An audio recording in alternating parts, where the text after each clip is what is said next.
تانجەرۆ لە ڕۆژهەڵاتی شاری سلێمانی بووەتە شوێنی دەیان پاڵاوگە کە بە نایاسایی ناودەبرێن.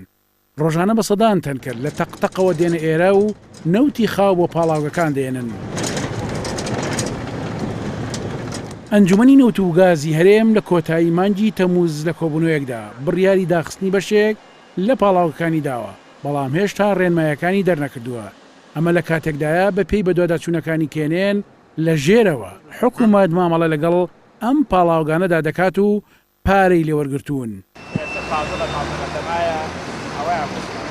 ئەم پاڵاوگانە لای حکومەت نایاساییە و لای هەمومان بە نایاسایی نابرێت، بەڵام لە ژێرەوە حکومەت بۆ هەر پاڵاوگەیەک نزیکەی 15,000 دلاری لە خاوەنەکانی سندون بۆ ئەوەی مۆڵەتی کارکردینان پێ بدا.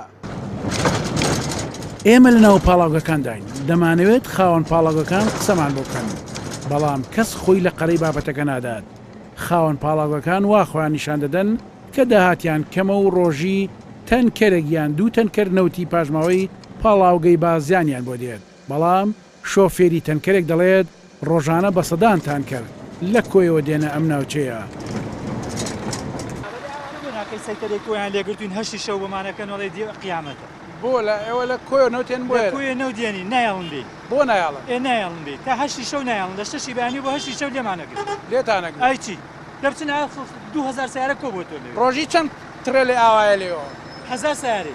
سەرۆکی لیژنەی نەوت و گاز لە ئەنجومەنی پارێزگا یەکێکە لەو کەسانەی بە وردیشی لەسەر پاڵاوگە نایاسایەکان کردووە و ئەو باز لە هاوکاری حکومەت دەکات بۆ پاڵاوگە نایاسایەکان، بۆیە پێی وایە حکومەت ناتوانێت هیچ پاڵاوگەیەک دابخات.